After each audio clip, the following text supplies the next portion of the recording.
विषय विषय हिंदी, कक्षा 8, वर्कशीट नंबर 8, दिनांक 20 अक्टूबर 2020। तो बच्चों, यहाँ पर विद्यार्थी अपना नाम लिखेगा, यहाँ पर अपने क्लास टीचर का नाम लिखेगा। ये जो वर्कशीट है, वर्कशीट नंबर 8, बस की यात्रा, पिछले 2 वर्कशीट में भी हमने इसी पार्ट का ही भाग पढ़ा है। इसी को हम आगे पढ़ेंगे। एकाएक बस रुक गई, मालूम हुआ कि पेट्रोल की टंकी में छेद हो गया है। तो यहाँ पर हमने पढ़ा था पिछली वर्कशीट में कि जो लेखक है, इस पाठ के लेखक हरिशंकर परसाई जी, उन्होंने अपनी एक बस यात्रा का वर्णन किया है। बस की हालत बहुत ही ज़्यादा ख़राब है, जिसकी तुलना वो एक वृद्धा से करते हैं, जिसको जो बिल्कुल भी चलने के योग्य नहीं है। तो अब वो कहते हैं कि बस की टंकी में क्या हो गया, छेद हो गया। ड्राइवर ने बाल्टी में पेट्रोल निकालकर उसे बगल में रखा और नली में डालकर इंजन में भेजने लगा। अब मैं उम्मीद कर रहा था कि थोड़ी देर बाद बस कंपनी के हिस्सेदार इंजन को निकालकर गोद में रख लेंगे और उसे नली से पेट्रोल पिलाएंगे, जैसे माँ बच्चे के मुंह से दूध की शीशी लगाती है। तो क्योंकि अब उसमें टंकी में छेद हो गया है, तो बाल्टी में पेट्रोल लेकर के बाल्टी से उसमें नली डाल करके इंजन में पेट्रोल डाला जा रहा है। लेखक कह रहे हैं कि मेरे को थोड़ी देर बाद ऐसा ऐसा लगा कि हिस्सेदार जो है इसके इंजन को गोद में रख लेंगे और उसको नली से दूध पिलाएंगे, जैसे कोई बच्चा बोतल से दूध पीता है। चलिए आगे बढ़ते हैं। बस की रफ्तार अब 15-20 मील हो गई थी, यानी कि बस की रफ्तार और कम हो गई। मुझे उसके किसी हिस्से पर भरोसा नहीं था। ब्रेक फेल हो सकता है, स्टीयरिंग टूट सकता है। प्रकृति के दृश्य बहुत लुभावने थे। लेखक कह रहा है कि मुझे उसके किसी हिस्से पर भी भरोसा नहीं था, कि वो जो बस थी कभी भी साथ छोड़ सकती थी, कभी भी धोखा दे सकती थी, कभी भी उसका ब्रेक फेल हो सकता था, उसका स्टीयरिंग टूट सकता था, उसकी हालत बहुत ज़्यादा खराब थी। तो आसपास जो दृश्य आ रहे थे बहुत ज़्यादा लुभावने आ रहे थे। दोनों तरफ हरे भरे पेड़ थे जिन पर पक्षी बैठे थे। मैं हर पेड़ को अपना दुश्मन समझ रहा था। अब लेखक पेड़ को दुश्मन क्यों समझ रहा था? जो भी पेड़ आता डर लगता कि इससे बस टकराएगी। तो जो कोई भी पेड़ आता उससे ये लगता कि बस जो है उससे टकरा जाएगी। ठीक है। वह निकल जाता तो दूसरे पेड़ का इंतजार करता। झील दिखती तो सोचता कि इसमें बस गोता लगा जाएगी। एकाएक फिर बस रुकी। ड्राइवर ने तरह तरह की तरकीबें की पर वह चली नहीं। अब फिर से जो थी बस थोड़ी दूर चल करके रुक गई। बहुत कोशिश की गई लेकिन वह नहीं चली। सविनय अवज्ञा आंदोलन शुरू हो गया था, यानी कि अब बस जो है साथ नहीं दे रही थी। सविनय अवज्ञा। बस के हिस्सेदार कह रहे थे बस तो फर्स्ट क्लास है जी, यह तो इत्तेफाक की बात है। तो जो उसके हिस्सेदार थे बस के, वो ये कह रहे थे कि बस तो बहुत बढ़िया, बस इत्तेफाक की बात है कि आज ये रुक गई। क्षीण चांदनी में वृक्षों की छाया के नीचे वह बस बड़ी दयनीय लग रही थी। ये बेटा दयनीय यानी कि बेचारी सी लग रही थी, एकदम चांदनी रोशनी में एकदम रुकी हुई बस बेचारी जैसी लग रही थी, क्योंकि उसकी हालत इतनी ज़्यादा ख़राब थी, जो बिल्कुल भी काम करने के योग्य नहीं थी और उससे काम लिया जा रहा था।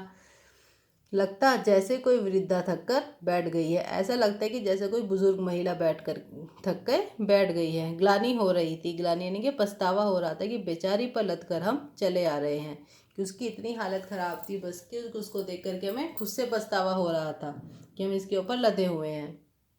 अगर इसका प्राणांत हो गया, प्राणांत यानी कि अगर ये बिल्कुल ख़राब हो गई, अंत हो गया, तो इस बियाबान मतलब सुनसान जगह में हमें इसकी अंत्येष्टि करनी पड़ेगी। अंत्येष्टि यानी कि अंतिम संस्कार।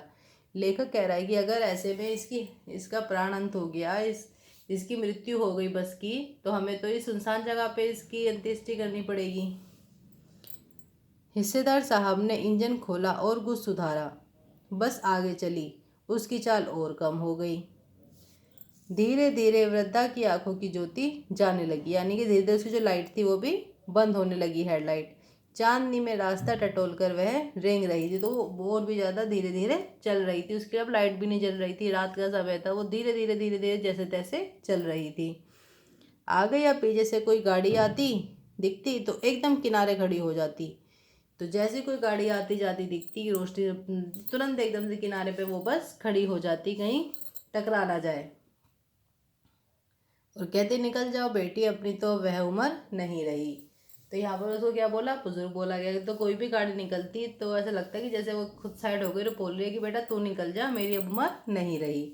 चलिए शब्दार्थ देखते हैं। एकाएक का मतलब अचानक, उम्मीद का मतलब आशा, रफ्तार का अर्थात गति, मील का 1760 गज की दूरी, लुभावने मन को मोहने वाले या सुंदर, गोता डुबकी, तरकीब उपाय, क्षीण कमजोर, दयनीय बेचारी, ग्लानि खेद या उसे पछतावा लिख सकते हैं, प्राणांत मरना, बियाबान सुनसान, अंत्येष्टि अंतिम क्रियाक्रम, टटोलकर ढूंढकर, रेंग यानी कि बहुत धीरे धीरे। पहला प्रश्न, बस अचानक क्यों रुक गई? चलिए इसका उत्तर देखते हैं। तो इसका उत्तर है बस अचानक इसलिए रुक गई क्योंकि पेट्रोल की टंकी में छेद हो गया था। प्रश्न संख्या 2 देखते हैं। प्रश्न संख्या 2, लेखक को किस पर भरोसा नहीं था और क्यों? इसका उत्तर आपको ये लिखना है। प्रश्न संख्या 2 का उत्तर है लेखक को बस के किसी हिस्से पर भरोसा नहीं था क्योंकि बस की बहुत खराब हालत थी जो कि कभी भी बंद हो सकती थी। प्रश्न संख्या 3 है लेखक हर पेड़ को अपना दुश्मन क्यों समझ रहा था? तो प्रश्न संख्या 3 का उत्तर है लेखक हर पेड़ को दुश्मन इसलिए समझ रहा था क्योंकि लेखक को डर था कि बस पेड़ से टकरा जाएगी। प्रश्न संख्या 4 देखते हैं। प्रश्न संख्या 4 है कि लेखक ने बस को बेचारी क्यों कहा? इसका उत्तर है प्रश्न संख्या 4 का उत्तर है लेखक ने बस को बेचारी इसलिए कहा क्योंकि बस इतनी खराब हालत होने बस की, यहाँ पर साथ में बैठा आप की और लिखेंगे, बस की इतनी खराब हालत होने के बावजूद उसे चलाया जा रहा था। अब देखते हैं प्रश्न संख्या 5, बस की तुलना वृद्धा से क्यों की गई है? अपने शब्दों में लिखिए। चलिए इसका उत्तर देखते हैं।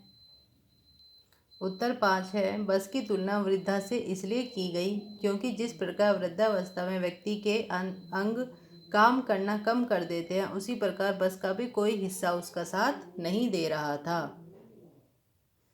आगे है गतिविधि 6। गतिविधि प्रश्न संख्या 6 एक गतिविधि है। चलिए पढ़ते हैं। लेखक हरिशंकर परसाई द्वारा रचित यह पाठ बस की यात्रा एक व्यंग्य है। व्यंग्य यानी जब बातों को सीधे रूप में ना रखकर इस प्रकार घुमा फिराकर कहा जाए कि बात बुरी भी ना लगे और समझ भी आ जाए। इस पाठ में बहुत से वाक्य व्यंग्य के रूप में कही गई हैं, जैसे बस डाकिन है, बस को देखा तो श्रद्धा उमड़ पड़ी आदि। अब आप इस पूरे पाठ से ऐसे और वाक्य ढूंढकर लिखिए जिनमें व्यंग्य हैं।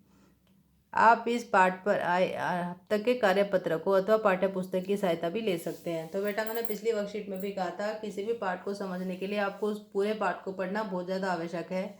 वर्कशीट में जो दिया जाता है पाठ का बहुत छोटा सा हिस्सा दिया जाता है, तो आप एक बार इस पूरे के पूरे पाठ को स्वयं से पढ़िए और उत्तर संख्या 6 आप स्वयं ही करिए।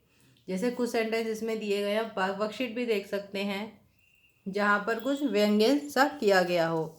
जैसे हमने ये जो हम पढ़ रहे थे इसमें बहुत सारी लाइनें ऐसी आई कि जैसे कोई वृद्धा थक कर बैठ गई हो, है ना, ये क्या है, व्यंग्य है। इस तरीके से ठीक है। बेचारी, कहाँ पर एक शब्द आया था बेचारी। बियाबान में इसकी अंत्येष्टि करनी पड़ेगी। ठीक है ना, इस तरह के क्या है ये, इस तरह के जो ये हैं ये व्यंग्य हैं। इस प्रकार के शब्द आप पूरा पाठ पढ़ेंगे और वहाँ से छाट करके लिखेंगे। तो यहाँ पर हमारी वर्कशीट कंप्लीट होती है।